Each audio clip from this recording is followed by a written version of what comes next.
This is Secure My Treasure's fifth podcast in our current series. Today I'm with Esther McMillan Drendel from the Victorian Palliative Care Service. For those of you joining us for the first time, Secure My Treasures produces this podcast series as a community service. Secure My Treasures, if you haven't heard of us already, is a bank-grade, secure digital safe. Briefly, it spares your family unnecessary distress and cost when your vital information is stored in our bespoke chest. You can authorize a family member or trusted friend to access specified information like an advanced care directive in any emergency. So that's enough about us. Let's move on to talking about Esther.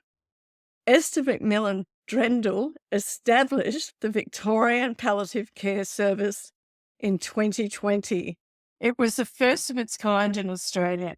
Today, we're lucky to have Esther with us, and she'll share her rich experience and expertise as a senior nurse who has worked in palliative care, intensive care, medical and legal, and forensic medicine. Welcome, Esther. Thank you, Charlotte. Thank you. Thank you.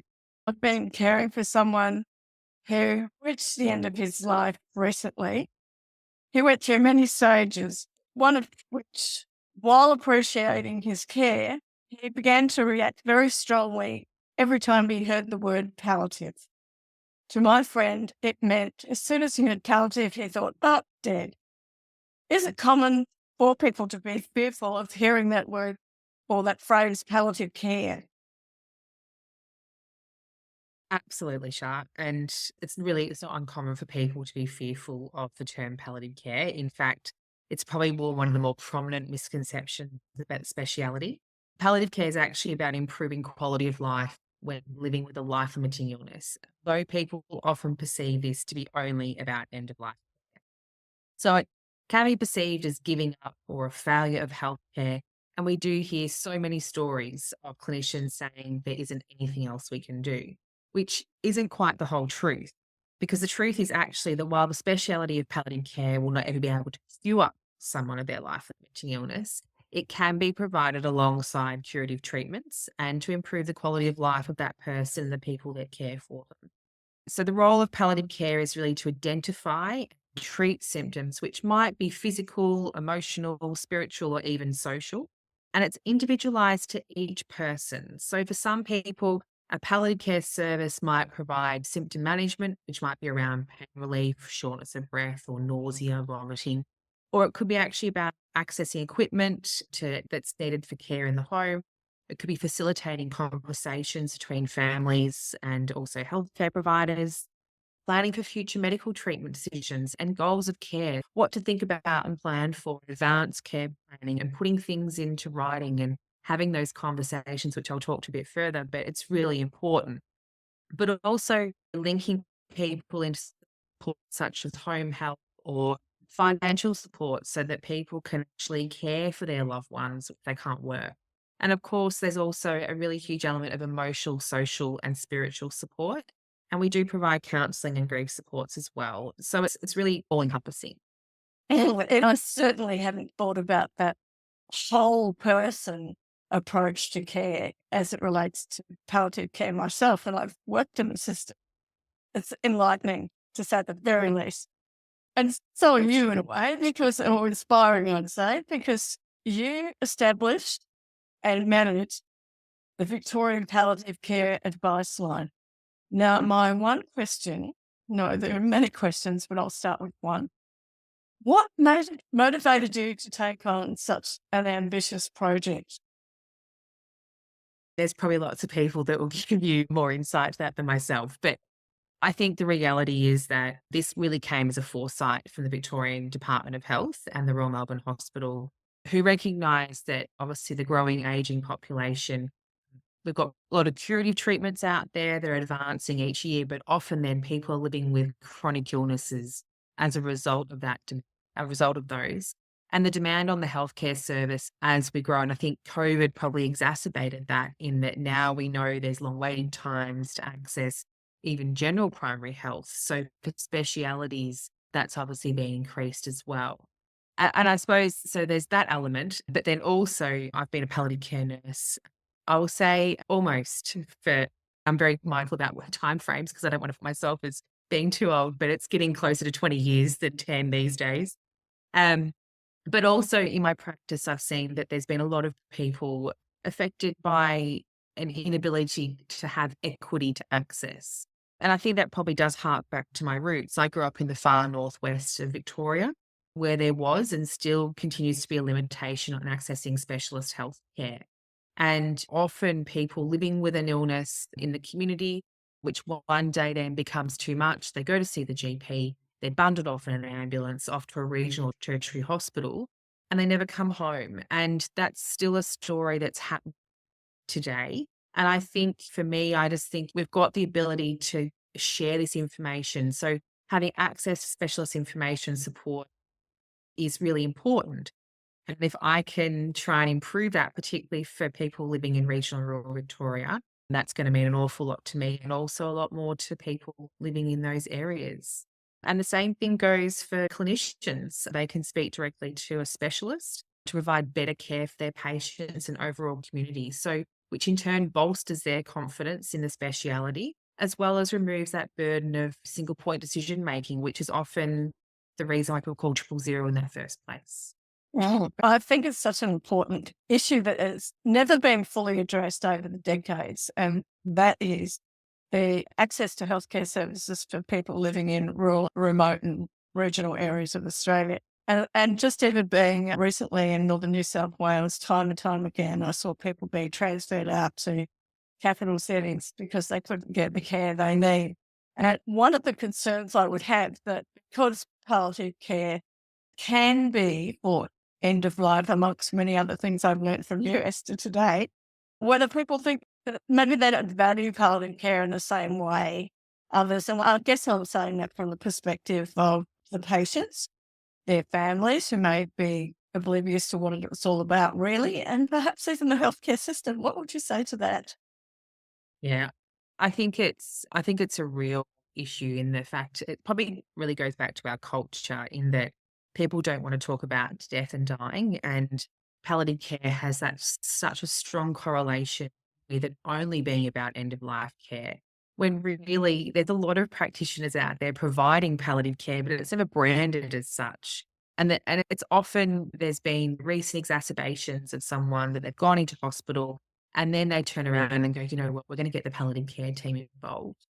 Instead of having these conversations earlier on, and that's it, everyone becomes so petrified and so frightened that all of a sudden this is the end. And I've spoken to families who have run the service and they've been in hysterics because the palliative care nurse is coming today and we're not ready for mum to die today. And I'm like, and we just said, we're going to take a couple of steps back here and let's talk about what palliative care actually is. But that misconception that it's just only about death is just so far removed from what we actually do. And yes, it's important because it's still a component of it, absolutely, but it doesn't actually dictate the majority of the care that we provide. Just on that point, it seemed logical to me that the people that initiate palliative care, health professional teams, and rather not so much families, because I can imagine some families would be thinking, oh, I know what palliative care is. It might be really good, but hang on a minute, I'll bring on death if I call them. Yeah, it's actually really interesting because, and this might be a shock to a lot of people, but clinicians are actually humans as well. And they don't always like having conversations about death and dying. And because palliative care for some clinicians still does mean end of life. So this is something, a real story that we're having to change after decades and decades of people just believing it's just only about end of life care. So now what we're finding is that we've got a lot of families contacting us and saying, we're noticing that my husband can't get out of bed. He's deteriorating. We're seeing these changes. We have a chat to the GP and they say, we talk about palliative care and they go, no, he's not dying yet. But they're like, we need that support. And I think we're so fortunate now we're in an age where we've got information at our fingertips is that in the form of phones and Google, that people end up going on these wild goose chases down rabbit holes on Google and end up with some really obscure information, which then can sometimes not always help. By calling us, they're speaking directly to a palliative care nurse who can then give them the right information and then also give them some language and some conversation tools to actually have with their healthcare teams about bringing up palliative care and why they want access to it or why they actually need that support. Because sometimes it isn't a specialist palliative care service they need. It could actually just be another layer on what they're currently receiving in the generalist healthcare stream. It's about delineating that and finding where that kind of sits best for them. So, from my own experience, I could say, we can ask you anything. Is that right? Absolutely. And I think this is really important because palliative care is so individual. You can have 100 people with lung cancer or 100 people with dementia, and every single aspect of that illness for them, while it might be all labeled the same in medical records, how that impacts them and their family and their lifestyle is all really very different, and particularly where they live. Absolutely. They can call and ask us anything, and we will do our very best, if it's not within our remit, to still try and provide an answer or somewhere they can go to get that best support. So, absolutely, we're here to help. Fantastic. And you are coming back to the Victorian Palliative Care Advice Line just in a little bit more detail. If you could tell us who can contact your service and is there any fee or any limitations that we all Sure. might like to know about? Absolutely. So I think it's really important. It's free, it's confidential, and it doesn't require a referral. And it's open to anyone who is living in Victoria or supporting someone who is living in Victoria who is living with a life limiting illness. Now, a life limiting illness has had many different name changes over the years. It could be chronic illness, terminal illness, whatever it may be, but it could be things like dementia, it could be an organ failure, so lung or heart or kidney failure. It could be a cancer, which of course has been, they've always had a gold ticket straight to palliative care in addition to accessing that support. But absolutely, it could be anything that affects someone who's 1 day old right through to 110 or beyond. So we Fantastic. cover the whole spectrum. And it's for anyone, doesn't matter where they live in the state. So they could be at home, they could be in an aged care facility, disability home, or even in a hospital, and the family or themselves may have questions or concerns. And it's as simple as picking up the phone and calling. So it's free. It's a 1-800 number. And we are here every day of the year from 7 a.m. to 10 p.m. And really, our role is to help the community plan what the future may hold. And there's a lot of synergies, Shah, between what you're doing and then, of course, what we're really providing here, in that we are so good as humans as planning births and weddings and birthdays and even grand final parties when Collingwood wins the flag. But we're really hesitant to plan for what may happen at the end of our lives. And often when people are diagnosed and they don't have symptoms of burden, they often sit there with their diagnosis, and it's not until there's a deterioration, whether it might be expected or unexpected, then do people seek help. And it's often in crisis. That's an interesting point because I was going to ask you when people should access your service, but Yeah. really, earlier sounds like the best idea.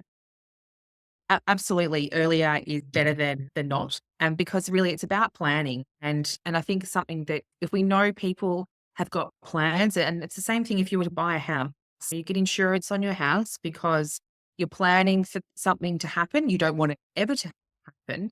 But in the event it does, you know that you're covered. And it's the same thing really with receiving a diagnosis, is that something's going to change. You don't know when or what it will be, but you need to have things in place. So when it does change, you know who to contact, you know what to expect, you know what will be expected. And there's going to be, it's removing that element of surprise, which is really important because it's often a time of a considerable grief and trauma. And it's quite frightening. I often say to people, it's you're flying on a plane from Melbourne to London. The hostie comes up and taps you on the shoulder and says, "Oh, you know what, Shah? Our pilot can no longer fly the plane. You need to get in the pilot's seat." And you're like, "I've got no idea what to do. I don't even know how to get to the cockpit." This is what we're expecting. We're supporting people out there who've got this information, who've got this diagnosis, to then navigate what this is going to look like for them. Wow. And I guess what's really important to our listeners now, Esther, is some information on how they contact your fantastic service. Yeah, absolutely. We're available 7 a.m. to 10 p.m., 365 days a year, and we can be called directly on 1-800-360-000. So 1-800-360-000. Or for more information, then head across to our website, which is at www.pcs.org.au. So one more time, phone 1803 60 000 or head across to www.pcas.org.au. And that's for palliative advice service. Fantastic. I can vouch for the wonderful support I received from the Victorian Palliative Care Advice Service. They were so there for me when I needed support and guidance and information and somebody to care about me. Thank you very much, Esther, for joining us today. I'm sure our listeners will truly appreciate the amazing information that you've shared, and really you've destigmatised and lifted the lid on what palliative care is all about. So much learning in such a short time. I can't thank you enough for that. And also to our listeners for joining us today. Please head over to the Secure My Treasures YouTube channel or the podcast page on our website. Find out more at www.securemytreasures.com.